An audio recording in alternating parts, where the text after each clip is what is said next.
नमस्कार, प्रणाम, सत श्री अकाल, आदाब। आप सभी लोगों का बहुत बहुत स्वागत है हमारे यूट्यूब चैनल कौशल किशोर 1090 में। उम्मीद है आप और आपकी फैमिली बहुत ही स्वस्थ, मस्त और तंदुरुस्त होंगे, खुशहाल जीवन काट रहे होंगे।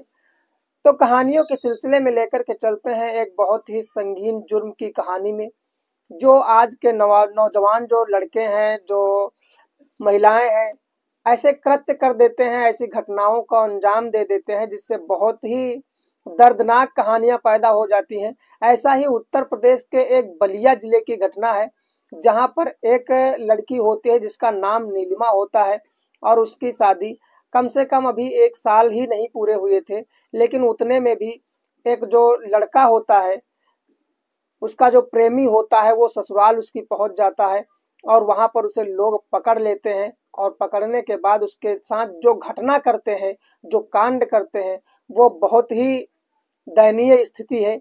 ऐसी स्थिति जिसकी वजह से किसी की जान भी जा सकती है, किसी के साथ कोई बहुत बड़ा हादसा भी हो सकता है। लेकिन क्यों गया, कैसे गया, आपको मैं पूरी तरह से उसे समझाता हूँ घटना के बारे में। लड़की से जब पूछताछ होती है तो बताती है कि हाँ, हम इन्हें जानते हैं, इस लड़के को जानते हैं। दरअसल इस लड़की की शादी जब हो जाती है और उसके बाद में इस लड़के को जब वहां बुला लेती है प्रेमिका, और इस लड़की का पति जो है वो बाहर काम कर रहा है, वो घर पे है भी नहीं। तो इस घटना से बहुत ही जो खतरनाक परिणाम आते हैं, वो बहुत ही लोगों को जागरूक करने के लिए होते हैं।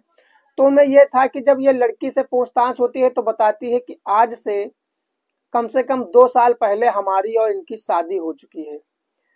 घर वाले इस बात को सुनकर के चौंक जाते हैं कि अगर तुम्हारी शादी 1 साल पहले हो गई थी, तो फिर इस लड़के से इस घर में तुमने शादी क्यों कर ली, जिससे इस परिवार की इज्जत और मान सम्मान को तुमने बिल्कुल लताड़ दिया है, यहाँ तक कि धूल में मिला दिया इनकी इज्जत को। ऐसा आपने फिर पहले क्यों किया?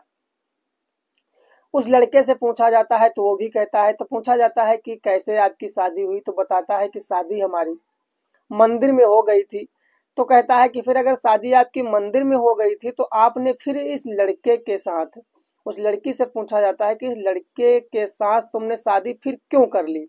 तो लड़की बताती है कि मैंने पहले बहुत ही मना किया और बहुत ही कहा कि हम शादी नहीं करना चाहते हैं और हम शादी नहीं करेंगे। इस मामले में घर वालों ने जोर जबरदस्ती करके हमारे साथ नाइंसाफी करके हमारी शादी करवा दी। और शादी होने के बाद में हम कई बार यहाँ पर अपनी ससुराल आने से घर वालों को मना करते हैं और हम कहते हैं कि हम बिना उस लड़के के नहीं जी पाएंगे, हम उसी अपने प्रेमी के साथ रहेंगे। लेकिन घर वाले बार बार जब जोर जबरदस्ती डाल डाल करके हमें उस लड़के के यहाँ, हमें मतलब हमारी ससुराल में भेजा जा रहा है, और मैं उस प्रेमी के बिना अपने नहीं जी पाऊंगी। इसलिए उसने तय किया कि उसके घर वाले घर पे जब नहीं थे, कहीं और गए थे, तो उसने अपने प्रेमी को बुला लिया।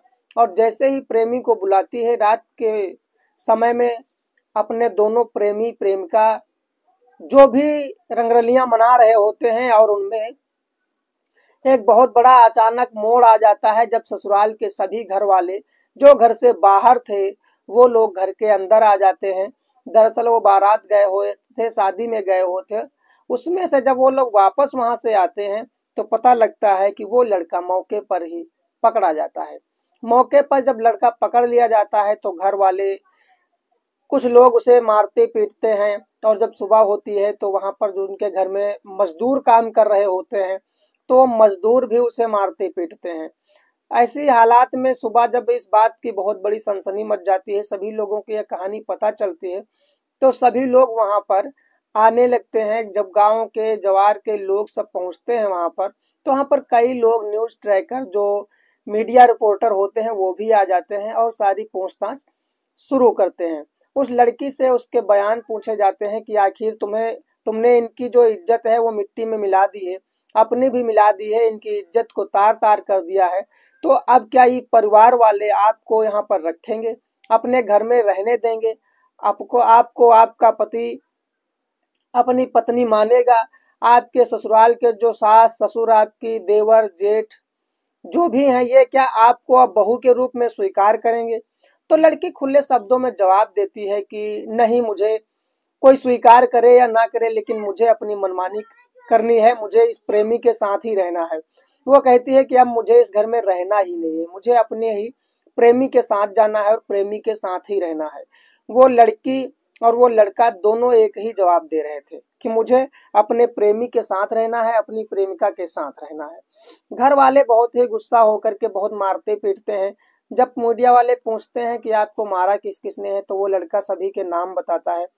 नाम तो नहीं मालूम था, लेकिन ये बताता है कि ससुर मारे हैं इसके, उसके जो चचिया ससुर थे, चाचा थे, वो मारे हैं, उसके जो घर के मजदूर थे वो मारे हैं। सभी लोगों पर आरोप लगाता है मार खाने का और मारे जाने का। मीडिया वहां पर जब इन सब हालातों को सुनती है तो उनसे कहती है कि तुमने अगर शादी पहले कर ली थी तो तुम्हें ऐसा नहीं करना चाहिए था, तुम्हें शादी नहीं करनी चाहिए थी, तुमने दोबारा शादी करके बहुत गलत किया। और वो प्रेमी से कहते हैं कि अगर तुमने शादी कर ली थी पहले तो तुमने उस समय क्यों नहीं लड़ाई की, क्यों नहीं लोगों से बात की और क्यों नहीं तुमने शादी की। तो वो अपने घर वालों पर और लड़की अपने घर वालों पर इल्जाम लगा रही थी कि मेरे घर वाले भी नहीं करना चाहते थे और इस लड़की के भी घर वाले नहीं करना चाहते थे। दरअसल लड़की जो थी वो अलग बिरादरी की थी और लड़का जो था वो अलग बिरादरी का था, इसीलिए शादी करने से लोग इनकार कर देते हैं और शादी नहीं करते हैं।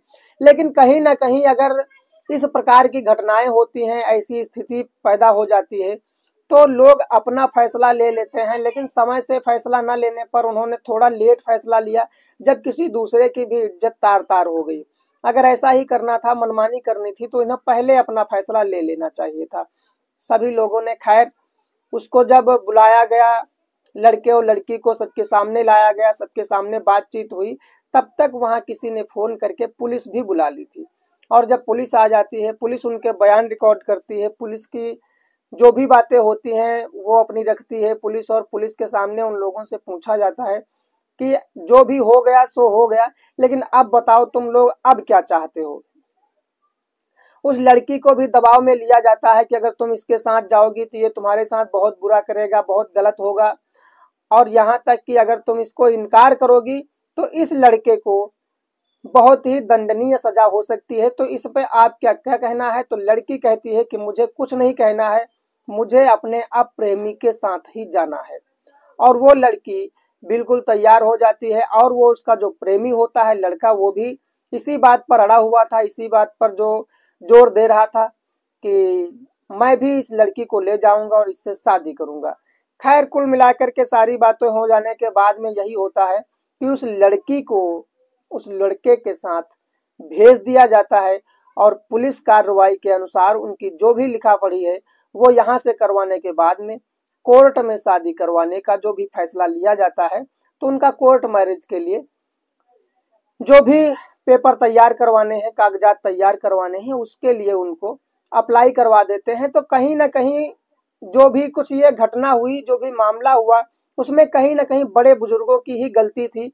अगर उन लोगों को माना कि इन लोगों की भी बहुत बड़ी गलती हुई और बहुत गलत किया इन लोगों ने, जो समय के बाद में इन्होंने दोनों परिवारों की इज्जत को तार तार किया। ऐसा नहीं करना चाहिए था, क्योंकि जिस घर और खानदान में एक बार बहू की शादी हो जाए और उस परिवार की जब इज्जत तार तार होती है तो लोगों को तकलीफ होती है। तो ऐसा हुआ, ये गलत हुआ, लेकिन कहीं ना कहीं इनके बड़े बुजुर्ग लोगों की भी गलती थी उसमें। जब लड़की और लड़का राज थे और शादी करना चाहते थे तो इन्हें शादी कर देना चाहिए था। क्योंकि ऐसा हो जाता है कभी कभी, हम अगर किसी की नहीं सुनते हैं तो कोई हमारी भी नहीं सुनता है। अगर उन्होंने शादी नहीं की तो उसका परिणाम ये हुआ कि जहां शादी की जो भी पैसा बर्बाद हुआ, और जो उसके खास जो निष्परिणाम निकले वो ये निकले कि परिवार की इज्जत तार तार हो गई, और अपने और दूसरे के दोनों परिवारों की जो इज्जत मिट्टी में मिलाने का काम किया उनके परिवार वाले और उन दोनों ने खुद किया। तो इस तरह से कोशिश करें कि या तो समझाने से समझ जाएं, अगर नहीं समझ पा रहे हैं तो उनके हिसाब से, उनके मन के अनुसार उनकी शादी कर देना चाहिए। क्योंकि हमारा संविधान और कोर्ट इस बात पर एक सही जजमेंट देता है कि अगर दोनों लोग राज हैं तो उन्हें शादी कर देना चाहिए, अन्यथा आगे आने वाले समय में उसके बहुत ही दुष्परिणाम हो सकते हैं, जो इस घटना में हुए थे। तो इस हिसाब से ऐसा नहीं होना चाहिए था। सभी लोगों को देखना चाहिए, हो सकता है कुछ चीजें हम एडजस्ट करें और कुछ अगला एडजस्ट करे। तो दोनों लोगों ने, दोनों परिवार के लोगों ने एडजस्ट नहीं किया, जिसकी वजह से किसी की इज्जत तार तार हो गई। जिसकी इज्जत तार तार हुई उसका तो खैर कोई लेना देना नहीं था, उसकी इज्जत मिट्टी में मिल गई बेवजह ही। लेकिन जो दो परिवारों की वजह से हुई, उन परिवार वालों को सोचना चाहिए था और समझ करके अपने हिसाब से काम लेना चाहिए था, ताकि अपनी और दूसरों की इज्जत बरकरार रहे।